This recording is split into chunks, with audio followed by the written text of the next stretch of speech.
Buenas tardes, mi nombre es Samuel Núñez y vengo a hablarles sobre el transporte a través de membrana. El transporte a través de membrana es el proceso mediante el cual la célula expulsa los desechos del metabolismo y adquiere energía, gracias a la gran capacidad que tiene la membrana de ceder y dar salida a ciertas sustancias de manera selectiva. Hay diferentes procesos de transporte a través de membrana y mecanismos básicos de sustancias y moléculas grandes o pequeñas, que son transporte activo, transporte pasivo y transporte en masa. El transporte activo es el proceso mediante el cual pasan moléculas de pequeño tamaño a través de la membrana en contra del gradiente, quiere decir de menor a mayor concentración. Cabe destacar que en el transporte activo se requiere utilizar energía procedente del ATP, como por ejemplo está la típica bomba de sodio-potasio, la bomba de calcio y el transporte de la glucosa. En el transporte activo existen tres transportadores, que son el antiportador, el importador y el uniportador. El uniportador es aquella proteína que transporta moléculas en un solo sentido a través de la membrana. El antiportador es aquella proteína que transporta en un solo sentido, mientras que simultáneamente transporta otra en un sentido opuesto. Y el importador es aquella molécula de proteína que transporta sustancias juntas, como por ejemplo protones. El transporte activo se divide en dos transportes, que es el transporte primario y el transporte secundario. Al hablar del transporte primario, nos referimos a la bomba de sodio-potasio, que es el que nivela y regula el sodio y el potasio de la célula. Este proceso es muy importante para el funcionamiento de la célula, ya que es el que le permite regular y controlar las cargas eléctricas, los iones y el mantenimiento del potencial de la membrana. Ya cuando hablamos del transporte activo secundario, cabe destacar que en este transporte no se utiliza la energía del ATP, sino que se utiliza directamente del gradiente de concentración de sodio que se elaboró en el transporte activo primario. El transporte pasivo.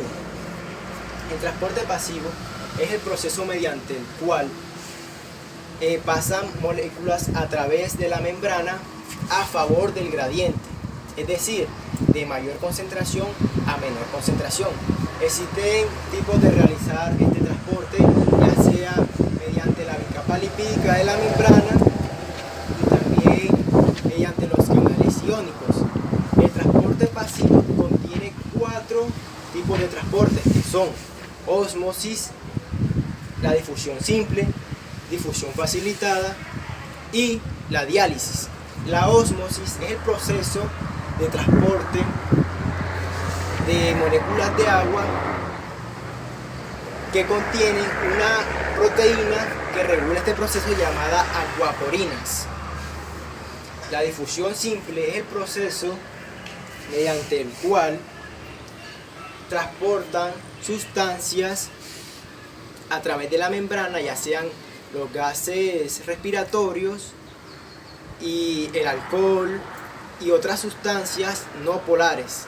La difusión facilitada es aquella en la que se necesita la presencia de un transportador, una proteína transportadora, ya que estas moléculas son muy grandes para pasar a través de la membrana y necesitan ser transportadas.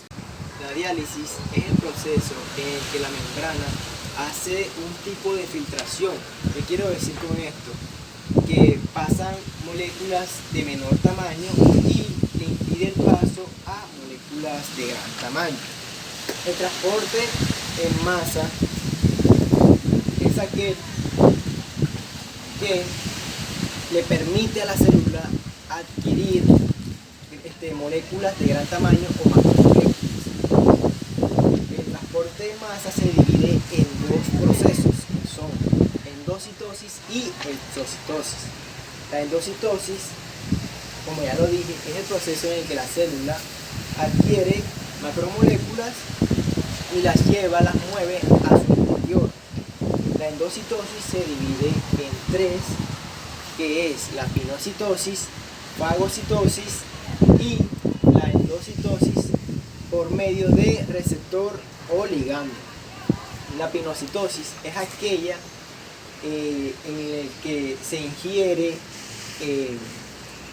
líquidos disolutos mediante una vesícula pequeña.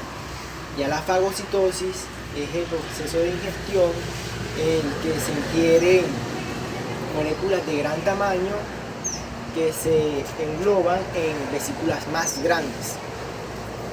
Ya cuando hablamos de la endocitosis, por medio de receptor o ligando, hablamos de una capturación de una macromolécula que se escoge por reconocimiento específico. La exocitosis es el proceso de desecho, o sea, cuando la célula secreta, expulsa todos los desechos que no le sirven, como por ejemplo cuando las vesículas están en el citoplasma y estas se unen a la membrana y expulsan y liberan todo su contenido. Muchas gracias, esta fue mi exposición.